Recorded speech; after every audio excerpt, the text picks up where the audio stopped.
Every gun tuber talks about how the most important thing you can do is get training. So I wanted to put that to the test and see what all the hype was about. I signed up for the rifle skills course with Odyssey Training and Consulting and reached out to my friend Chris over there to see if they would be cool with me filming. To make a long story short, they gave us basically full range of the course. They let our camera guy go basically wherever he wanted. And we're gonna review that course and training in general in this video.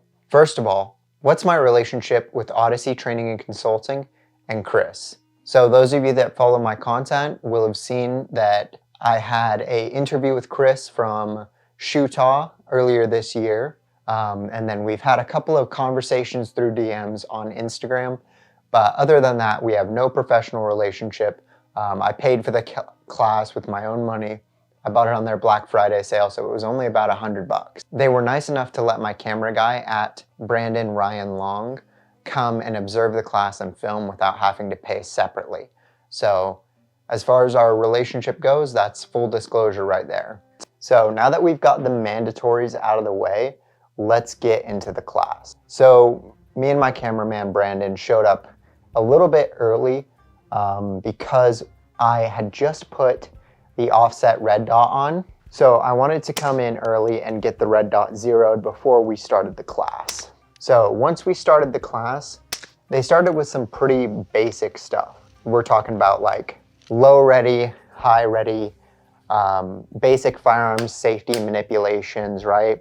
Loading, so how to load the rifle. It's really easy for it to not seat all the way, but the friction built by the lever with the mag release, okay, keeps the magazine in decently well, right? It looks like it's loaded, but it's not, right?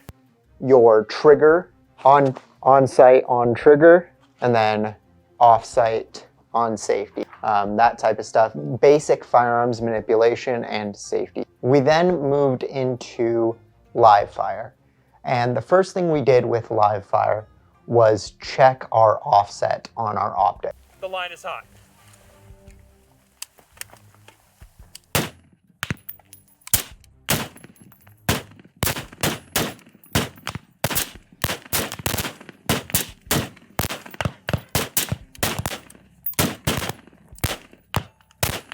Is it cool if I do it with Yep. my elbow?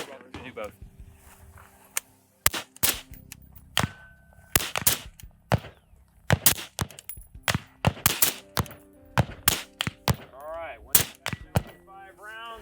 Set and let them hang, and we'll head down range.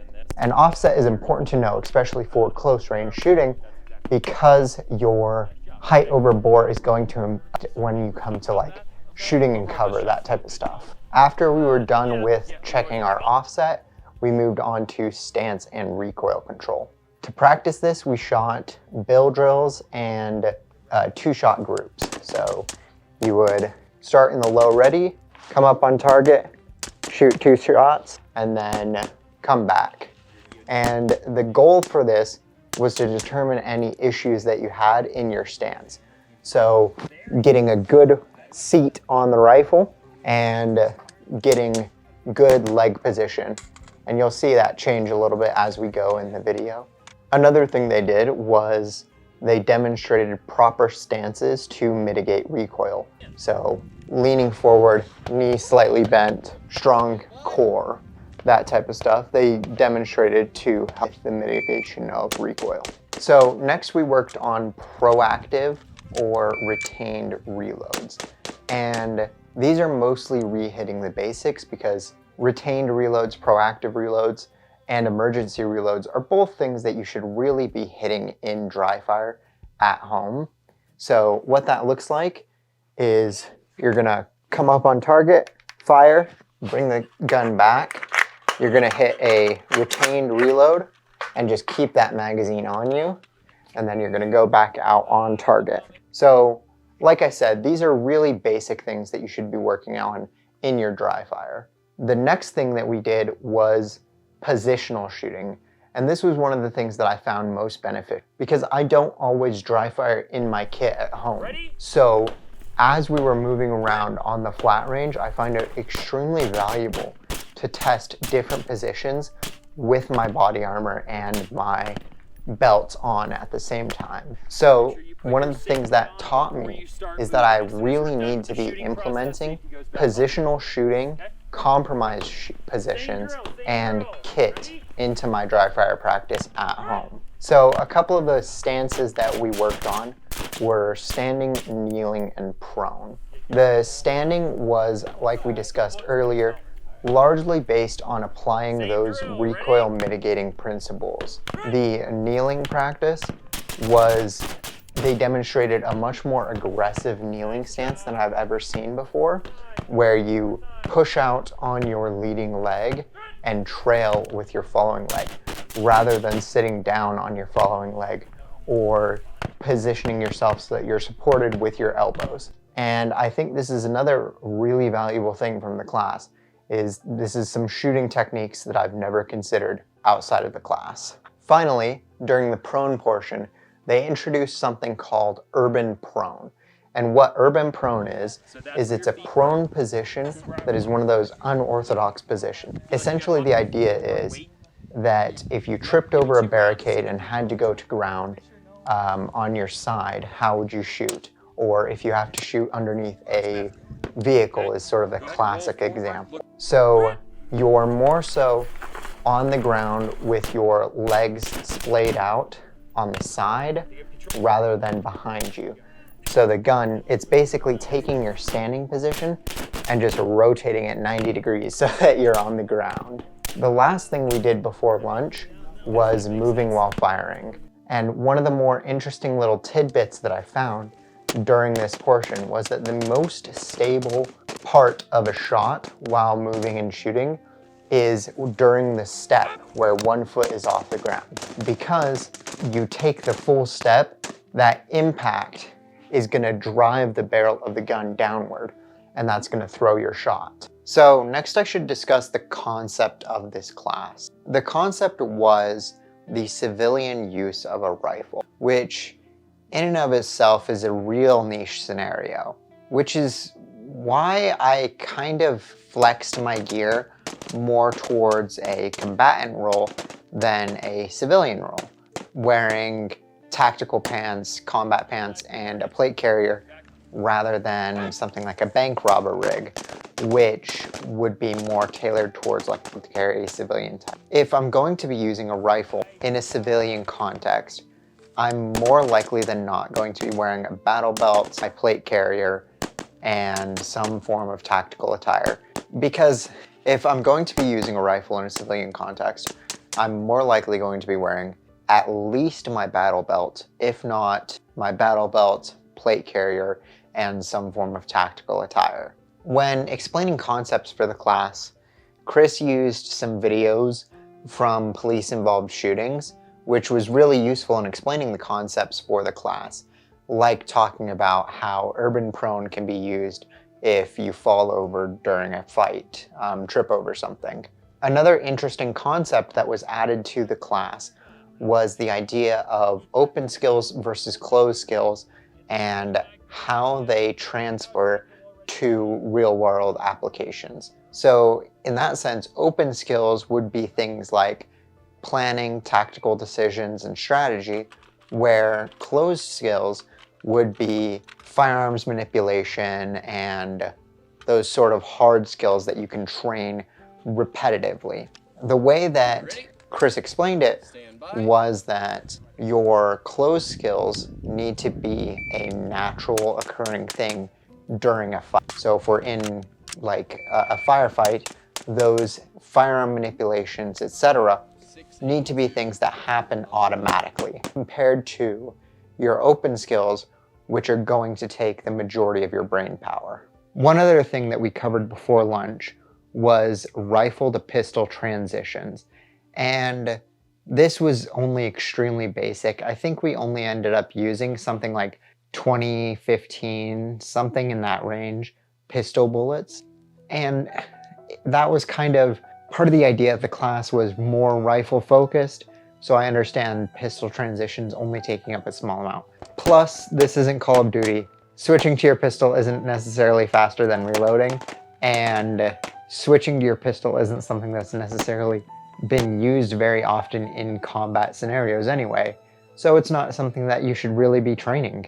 But one thing that was really useful about it was he taught this way of transferring from your rifle to your pistol, where you invert the rifle, and that sort of, if the sling doesn't get caught on my microphone. One thing that he demonstrated in the rifle to pistol transitions that I thought was really useful was this way of putting your rifle down that pinned the rifle to your body between your scope.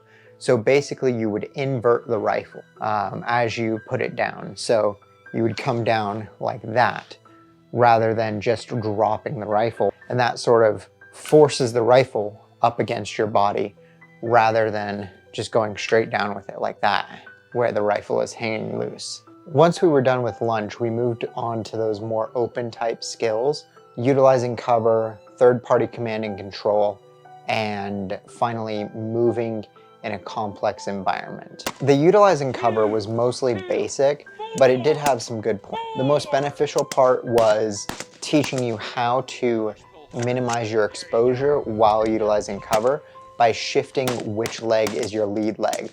So if you were pieing something from the right side, you would lead with your right leg, compared to if you're pieing with your left leg, you would lead with your left leg. Muzzle awareness was another thing that was really useful. Of course, muzzle awareness is something that everybody messes up, but the big thing for me was muzzle awareness in depth. So shooting through my LPVO, I didn't realize that I knew I was clearing the first part of the vehicle, but I was shooting the A-beam on the other side of the vehicle. So I was shooting through the trunk and hitting the other A-beam, but I couldn't see that through my scope, right? They also showed us some movement between covered positions, but I think that the way that they taught this was maybe not the most efficient and could lead to some training scars. The way that they taught it was using these barrels, and you would stop behind each barrel. I think a better way of teaching this is sort of how the US Army teaches it, where they teach bounding. And the big difference there is, as we got to the different point of cover, we were immediately sort of going for the cardboard target, compared to bounding, where your first goal when you get to cover is get down and then you're going to return fire, right? So that may be a more efficient way of teaching this, is to teach fall into the cover and then return fire afterwards, rather than going straight to looking for the cardboard target. One of the most valuable parts of the course, however, was third-party command and control. And honestly, I think if you have a wife or a girlfriend that isn't super into this firearm stuff, but is interested in helping you out or learning something about this, this might be a useful course to dedicate 4 or so hours to, just to learn specific command and control and to drill that down with your significant other, especially if they're not a fighter, where you're the protector in the relationship and they're not necessarily a fighter. It's something that would be useful to work together with them, so that if you're in an active shooter scenario, you're going to be able to protect them in the best way possible, rather than having to control them as you move. Power bottom, for sure. Yeah, there you go. Okay, you understand the drill? I do, yeah. Okay, one step at a time, work through your checklist. Ready? 4, 4, 2, 2, move!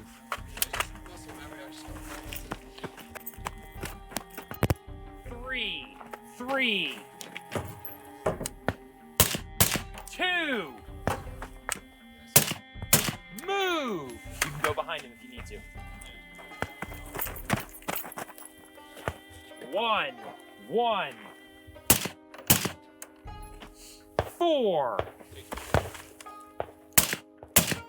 move!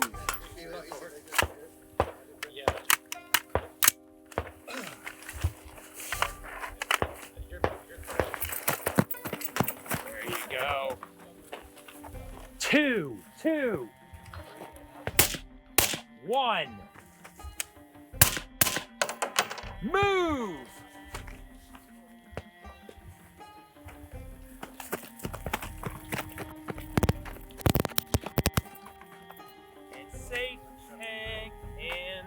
relax. Fuck Nice job. Well done. How'd that feel? Good. Yeah? So Another really good thing about this third-party command and control is it's something that you don't necessarily think about on the flat range when you're training, because you're typically there with other people who are, you know, fighters, right? If you're there with people who are fighters, you're not going to think about, well, what happens when I have somebody who's not a fighter, who's a, you know, more of a pacifist or less prepared in their own security. So having something like this is beneficial for SHTF or an active shooter scenario where you're going to have to command people who don't train. 3, 3, 3. 1. Move. Okay, I'm gonna go first, make sure it's safe, and then you're gonna follow. Okay.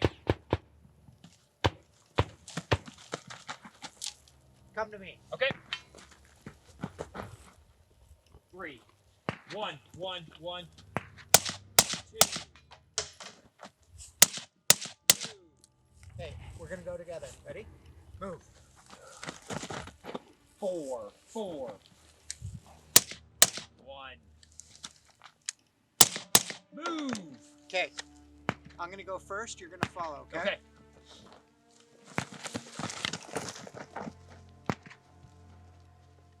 1.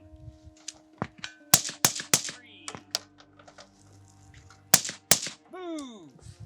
Okay, we're gonna go together. Okay. Ready? Go. 1. 2.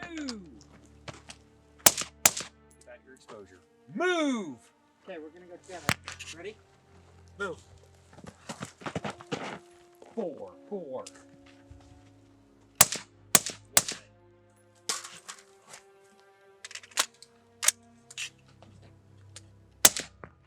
Move. Okay, you're gonna go first. Okay. I'll cover and follow. Okay. Okay. Ready? Got it. Move.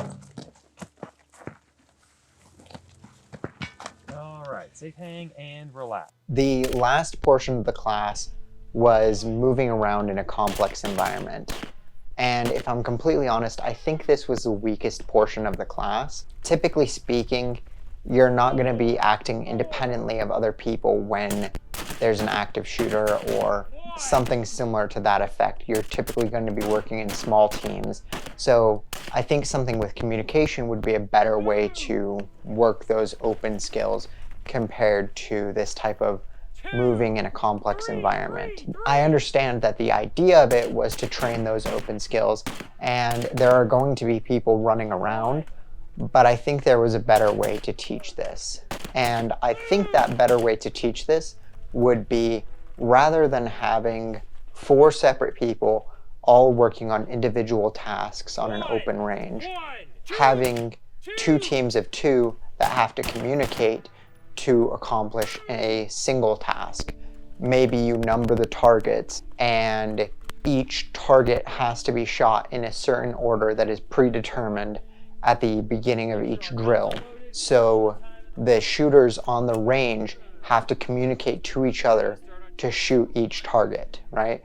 So maybe one shooter has targets 4 and 7 or something like that, and another shooter has 1 and 9.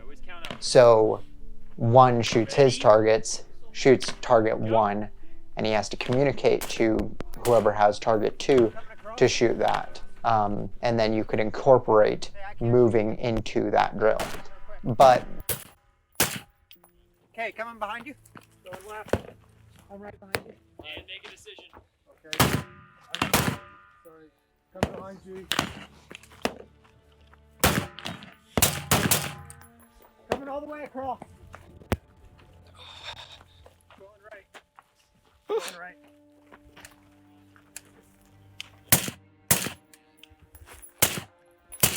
Back to the left side.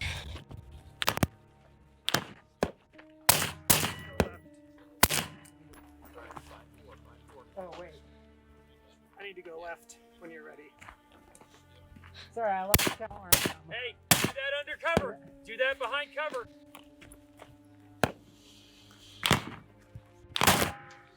it on 4. You hit 5, 6, 1 and 2. Go right. Yeah, I think I'm done going right. Okay. Am I done? You hit 3? I did. Okay. That's everything. All right, ready? Ready? Go. Coming right behind you. Good.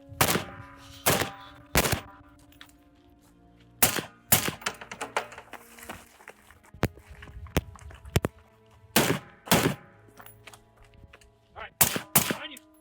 Yep. Switching.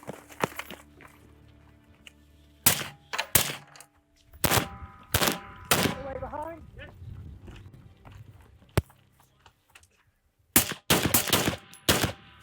Right behind. Okay, following you. Okay, I'm going all the way. Behind one side.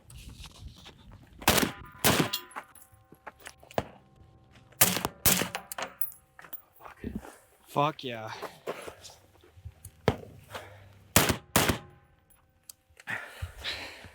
That would be a different way of training the same skills, and I think it may be a more efficient way, but that's just a theory. Go.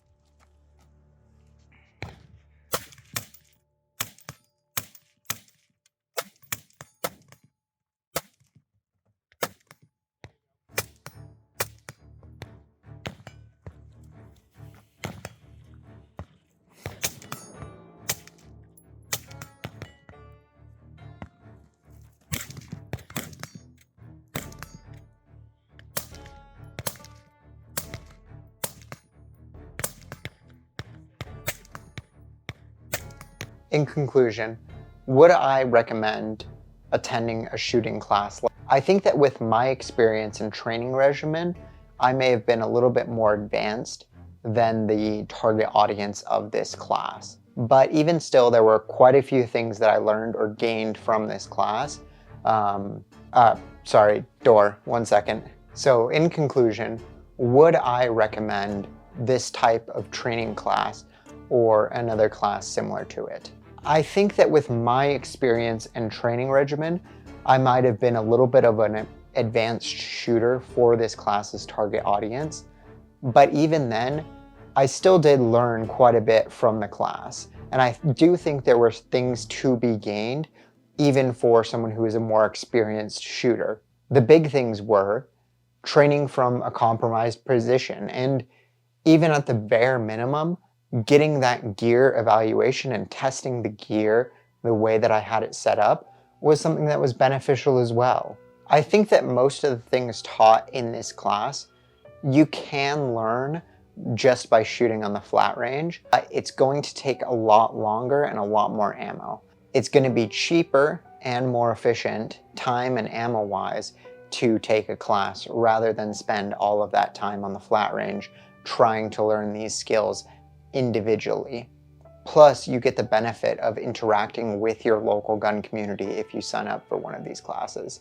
Another thing is, if you're a less experienced shooter, these classes can really skyrocket your skills from where you are to taking all of these skills from the teacher and implementing them into your training regime. And even at the worst case scenario, there's a lot of stuff in these classes that you can take and implement into your dry fire practice or on the flat range, or even some of the positional stuff you can implement when you're shooting at an indoor range as well. Ultimately, I do recommend going to get training because you never know what you may be able to take away from it that could be beneficial. And in my opinion, that alone makes it worthwhile, having those different skills that you can implement into your training regime.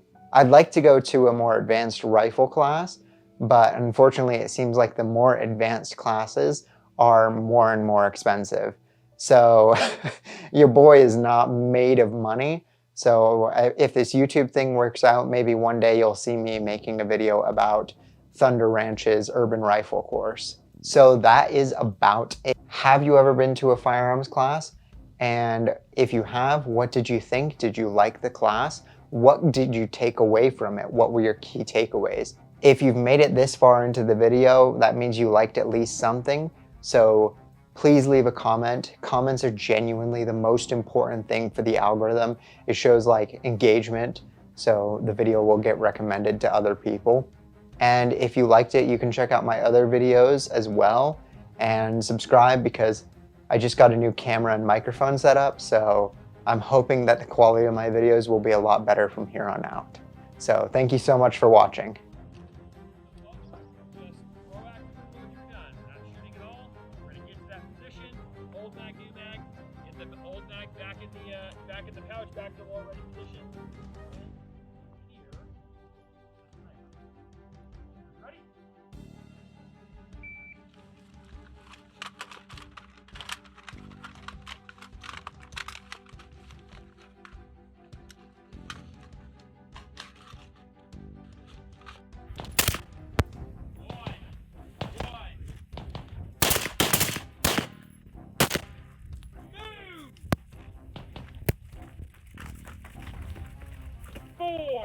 Four.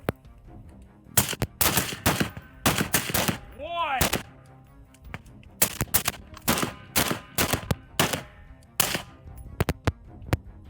Move. 2, 3, 3.